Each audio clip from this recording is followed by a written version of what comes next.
Y tenemos un presidente hablando de un país que ni conoce y que realmente no está acá para poder vivir el día a día y para ver qué es lo que se ha hecho bien y por qué el impacto precisamente que tiene en el tema de seguridad las decisiones que ha tomado el presidente Bukele. Pero si vemos los tweets, para empezar, estamos viendo un presidente, como digo, que está opinando de otro país sin realmente conocer la realidad.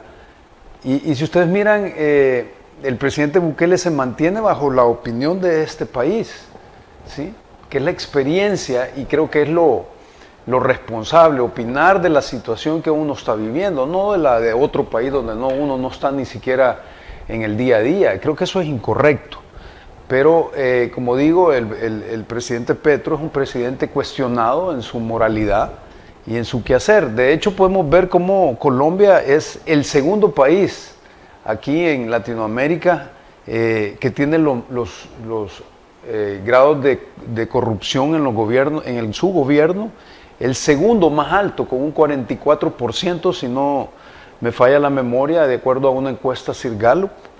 El Salvador ahí aparece en el último lugar con un 4%. Estamos hablando de un gobierno que, que está calificado por su pueblo con un 44%. Es un alto grado de calificación. Entonces está cuestionado por todos lados este presidente. Pero cuando él viene y dice, nosotros abrimos universidades. Las universidades y la educación y la apertura del Estado para que la pobreza baje, obviamente tiene un impacto en la delincuencia, pero esto es a largo plazo. Cuando usted abre una universidad y abre más universidades y abre el espectro de educación hacia la población, eso tiene un impacto, pero no es inmediato. Entonces, eso le está diciendo el presidente. Nosotros estábamos teniendo muertos a diario. Familias enteras que eran asesinadas por precisamente esta organización criminal. Entonces necesitábamos una medida inmediata, porque si nosotros empezamos con una medida de abrir precisamente el espectro educacional del país, lo vamos a ver muchos años después. Porque eso paralelamente se está haciendo. De hecho se está haciendo paralelo, porque usted ve que uno de los rubros importantes del presidente es llevar la educación pública a un primer nivel, ¿sí? Abrir el espectro educacional precisamente a la población, pero obviamente la seguridad es la plataforma necesaria de donde se desprenden todos esos rubros.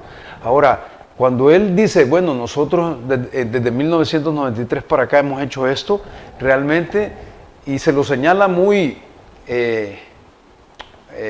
digamos, muy contacto el presidente Bukele, muy elegante se lo señala, y dice, usted gobierna tiene 30 años de gobernar. ¿Por qué? Porque ese no es un logro de él, ¿sí? La parte de las universidades es algo que han venido haciendo los diferentes gobiernos. Entonces él se lo atribuye al presidente. Y de hecho algunos los criticaban al presidente de Colombia porque él mismo criticaba esas políticas de los gobiernos anteriores. Bueno, los mismos colombianos le dicen, bueno, usted le está pagando a los delincuentes porque les paga una cantidad de dinero, ¿sí? Pero dejemos ese aspecto, veamos el tema jurídico. Si usted comete un asesinato, ya hay una consecuencia establecida por la ley. ¿Qué tiene que ver las universidades? Bueno, yo cuestionaba también y puse por ahí un tuit donde le decía yo, bueno, o sea que si usted comete un asesinato, le dan una beca de estudio.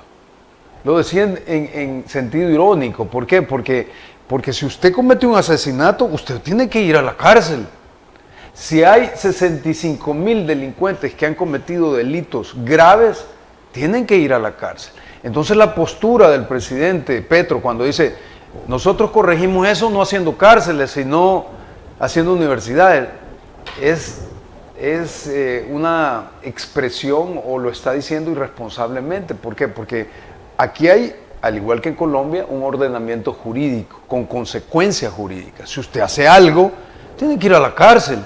Obviamente hace una cárcel porque si está hablando de 65,000 delincuentes que han cometido homicidios, No puede hablar de universidades, tiene que hablar de la consecuencia. Y la consecuencia es ir a la cárcel. Claro, la otra medida es la medida que precisamente El Salvador está haciendo, impulsando el plano educacional público a un nivel totalmente diferente, donde la población está y va a tener un mejor acceso. Pero eso, como lo dije anteriormente, es a largo plazo, Luis. Entonces es totalmente irresponsable querer saludar como decir, yo lo logré cuando ni siquiera ha estado desde hace 30 años el presidente Petro, pero al mismo tiempo es irresponsable decir, bueno, miren, yo no los mando a la cárcel, sino yo los mando a la universidad, o yo abro universidades. No tiene una vinculación directa con eso, inmediata.